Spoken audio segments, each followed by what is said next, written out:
Voice of media व्हीओम international forum यांच्या वतीनं पंढरपूरमध्ये 2 दिवसीय अधिवेशनाचं आयोजन करण्यात आलं होतं। राज्यभरामधनं किंबहुना देशभरामधनं काही पत्रकार याच्यामध्ये सहभागी झाले होते।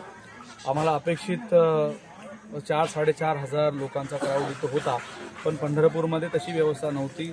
जेमतेम 1-2 हजार लोकांची व्यवस्था होईल एवढीच व्यवस्था पंढरपूरमध्ये होती।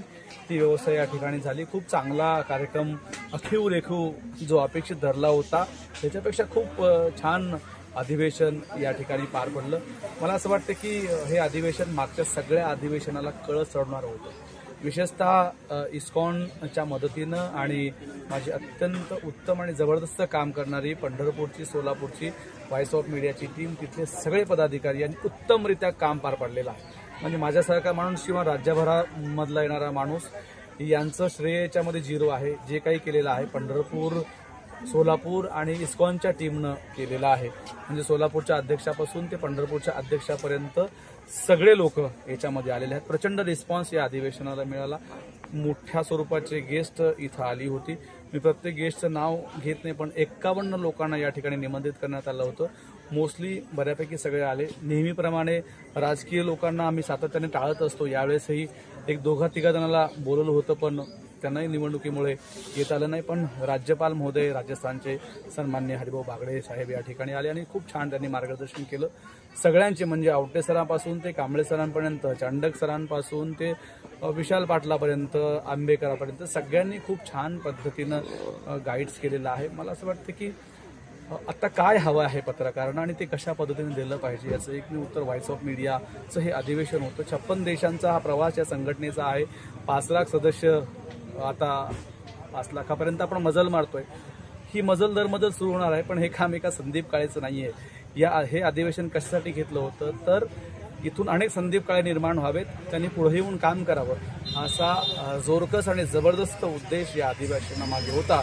मला माहीत आहे या अधिवेशनातून असे अनेक संदीप काळे तयार झालेले आहेत आणि इस्कॉनच्या माध्यमातून इथं जे म्हणजे इस्कॉन किंवा व्हॉइस ऑफ मीडियाचा उद्देश काय आहे की लोकांचे आशीर्वाद घेण्यासाठी काम करायचं आणि चांगुलपणा लोकांपर्यंत नेण्याचा हा उद्देश आहे। तोच उद्देश घेऊन खूप छान पद्धतीने व्यवस्था झाली। म्हणजे अतुल देवेसारखा सांस्कृतिक कार्यक्रम, लोकनाथ महाराजांनी दिलेले आशीर्वाद, त्यांनी दिलेला वेळ प्रचंड स्वरूपामध्ये, त्याच्यानंतर त्यांचं कीर्तन, प्रल्हाददास महाराजांचं खूप जबरदस्त लाभलेलं योगदान। मी त्या माणसाच्या प्रेमात पडलो। प्रल्हादजींनी खूप मदत आम्हाला या निमित्ताने केली आणि अनेकांचं योगदान याच्यामध्ये आहे। विशेष करून मी राणाचा उल्लेख या निमित्ताने नशीब करेल। राणा सूर्यवंशी माझे मित्र, खूप छान पद्धतीने त्यांनी इथं वेळ दिला, त्यांची माणसं सिस्टमला लावली आणि सन्मानपूर्वक त्यांनी सांगितलं की निश्चितपणे मी पुढच्या अधिवेशन तुमचं घेऊन तुम्हाला मदत करतो। ही सगळी माणसं आहेत आपल्या प्रेमाखातर आलेली, आपल्यासाठी आलेली। या सगळ्यांचं मी मनापासून आभार मानतो आणि इस्कॉनमध्ये झालेला सगळं हा जो काही अधिवेशनाचा सोहळा होता तो सोहळा एकट्या इस्कॉनचा, पत्रकारांचा, व्हॉइस ऑफ मीडियाचा, व्हीओएम इंटरनॅशनल फोरमचा नव्हता, तर त्या सगळ्या प्रत्येक पत्रकाराचा होता ज्याला इथे काहीतरी वेगळं करायचंय, वेगळं निर्माण करायचंय। आपल्या सगळ्यांच्या प्रेमात आणि ऋणात राहून माझ्या सगळ्या पदाधिकाऱ्यांचे, कोर टीमचे, राज्याच्या टीमचे मनापासून आभार मानतो आणि पुढच्या अधिवेशनासाठी आपल्याला तयार व्हायचंय शेगावला, हेही या निमित्ताने निमंत्रण देतो।